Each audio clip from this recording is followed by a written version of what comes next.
देख, मुझे जाने का ना कह। मैं तो तेरे घर शहजादी थी, तू तो मुझे शहजादी कहता था। अम्मा भी को अपना माजी याद आने लगा। मुझे भी मेरे भाई सतफुला रानी कहते थे, यानी 7 भाइयों की इकलौती बहन। भाई देख, अगर आज अब्बा होता तो वो मेरे साथ ऐसा ना होने देता, लेकिन मेरा तो बाप जिंदा था। अम्मा भी ने सोचा, भाई देखना, इसने मुझे 3 तलाकें इकट्ठी दे दी हैं।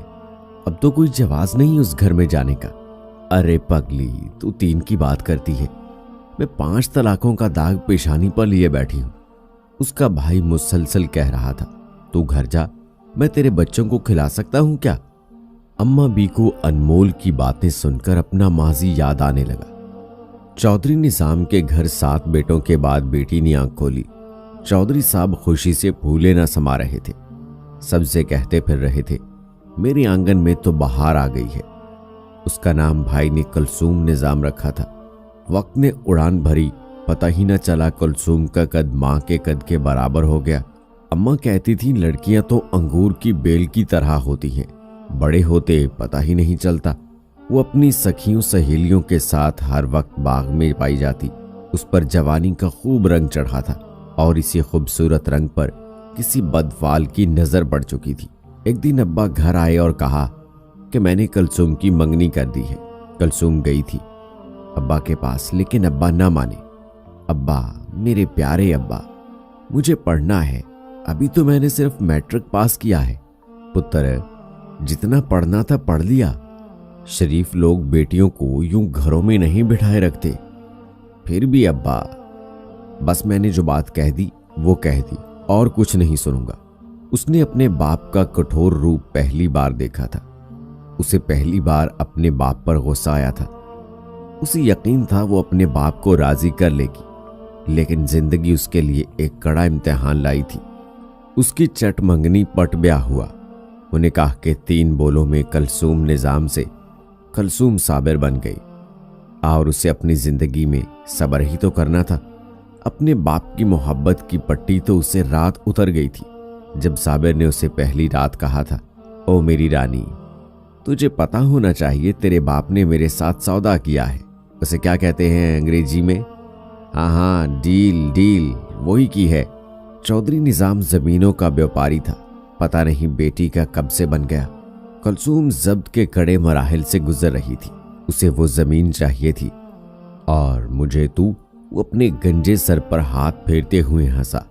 साबिर हुसैन दुगनी उम्र का था। कुलसूम को बाग में देखा, तब से उसके हुस्न पर फिदा हो गया। साबिर हुसैन मामूली सूरत का मालिक था। चेहरे पर चिचक के निशान थे और उसकी हरकत उसकी शक्ल से भी ज्यादा मामूली थी। दौलत के एतबार से कहा जा सकता था कि वो गैर मामूली था। उसके बाप ने मरते समय इकलौते बेटे के लिए बड़ी जायदाद छोड़ी थी। वक्त पर लगा के उड़ा। कुलसूम की शादी को 4 साल गुजर गए, लेकिन कुलसूम पहले वाली कुलसूम न रही। उसके 2 बेटे थे, आमिर और इरफान। अब उसका बाप के घर जाने को दिल नहीं करता था। भाई अपनी जिंदगी में खुश थे। कभी माँ से मिलने चली जाती, वरना वो घर में साबिर हुसैन की गालियां सुनती रहती। इन 4 सालों में उसकी रंगत कुमला गई थी। औरत को उसका मनपसंद मर्द न मिले तो वो जितनी भी हसीन हो, खुद को बदसूरती की मैली चादर में छुपा लेती है। उसने अपने आप को साबिर हुसैन के लिए कभी न संवारा था, इसलिए साबिर हुसैन भी उसके हुस्न से जल्द उकता गया था और अपनी पुरानी रविश पर लौट आया था। एक दिन साबिर हुसैन घर आया तो कुलसूम पर चढ़ दौड़ा। उसे मार मार के अधमवा कर दिया। तुझे मेरे चेहरे से घिन आती है ना? ये ले, मैं थूकता हूं तुझ पे, तो इसलिए मुझसे दूर भागती है। तेरे माशके जो चल रहे हैं। कुलसूम के कदमों तले से जमीन निकल गई। बुरा था, शौहर तो था, उसके हक में जितनी बदयांती करे, लेकिन कुलसूम ने ऐसा कभी ना किया था। बोल अब। उसके मुंह से गालियों का एक ना खत्म होने वाला सिलसिला चल पड़ा। ना बोल तो सुन ले फिर। साबिर हुसैन बाकायम होशो हवास तुझे तला। अभी इसके मुंह से पूरे अल्फाज अदा नहीं हुए थे कि वो बोली, साबिर हुसैन ऐसा ना कर, मैं किधर जाऊंगी, मेरी तो यही पनाहगाह है। देख, मैं हाथ जोड़ती हूँ, तलाक देता हूँ, तलाक देता हूँ, तलाक देता हूँ। कुलसूम को एकदम से झटका लगा। कमरे में से अपनी चादर ली और बाप के घर की राह ली। कितना मुश्किल होता है हम औरतों के लिए निकाह के 3 बोल बोलना और मर्द किस कदर आसानी से तलाक के 3 अल्फाज बोलकर हम औरतों को बर्बाद कर देते हैं, वो अपने हवासों में नहीं थी। बड़े पत्थर से टकराई तो मुंह के बल जा गिरी। जल्दी से उठ खड़ी हुई, कपड़े झाड़े और दोबारा से अपने रास्ते पर चल पड़ी। जैसा आज उसे साबिर हुसैन ने गिराया था, इसके मुकाबले में ये तो कुछ भी नहीं था।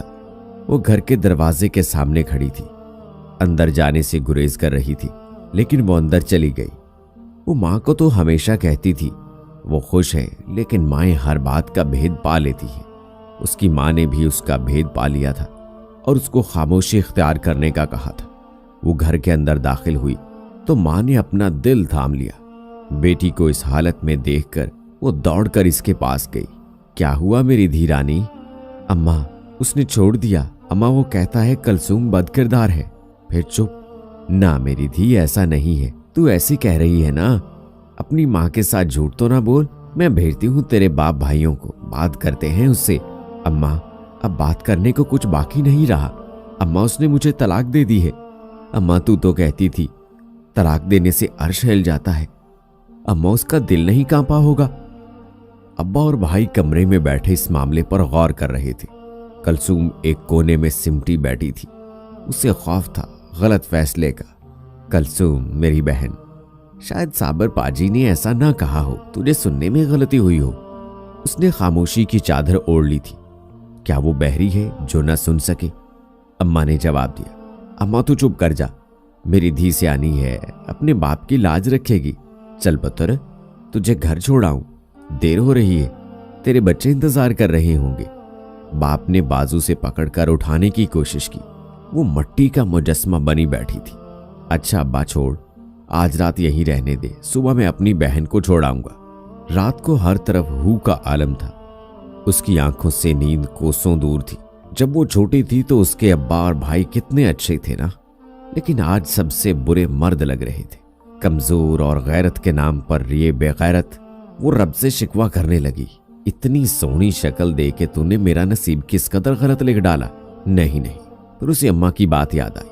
रब सोने से कभी शिकवा नहीं करते, वो सोना तो बड़े प्यारे नसीब जोड़ता है। उसकी आंखों से आंसू रवां हो गए। कलसूम, उसने कोई जवाब ना दिया। कलसूम, माँ उठकर उसकी चारपाई पर जा बैठी। मुझे पता है मेरी बेटी झूठ नहीं बोलती, अपनी माँ को सच बता। उस दिन माँ बेटी एक दूसरे से लिपट कर बहुत रोई। अम्मा, अब्बा मुझे भेज देगा, मैं झूठ नहीं बोलती। अम्मा, तुझे तो मालूम है। पुत्र, तेरे बाप ने तेरा सौदा किया था। हाँ अम्मा, मुझे पता है, बड़े ही सस्ते दामों बिकी थी, कोड़ियों के भाव। उसने हमवार लहजे में जवाब दिया। तुझे कैसे पता? छोड़ इस बात को, अब बहुत पुरानी हो चुकी है। इस पर तो अब गर्द पड़ चुकी है बेहिसी की।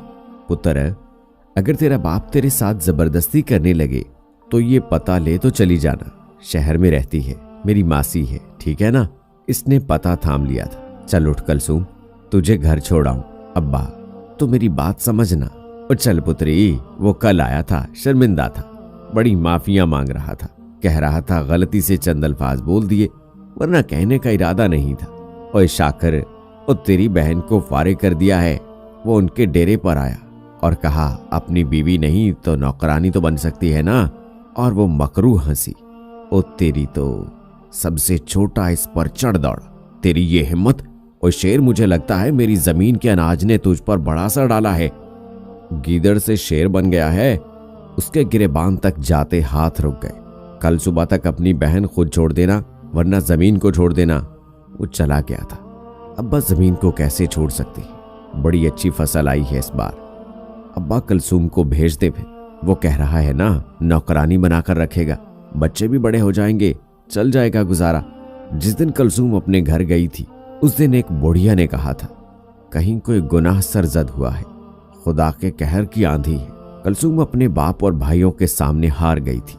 उसका दिल तो कर रहा था सबका मुंह नोच ले, मगर वो ऐसा ना कर सकी।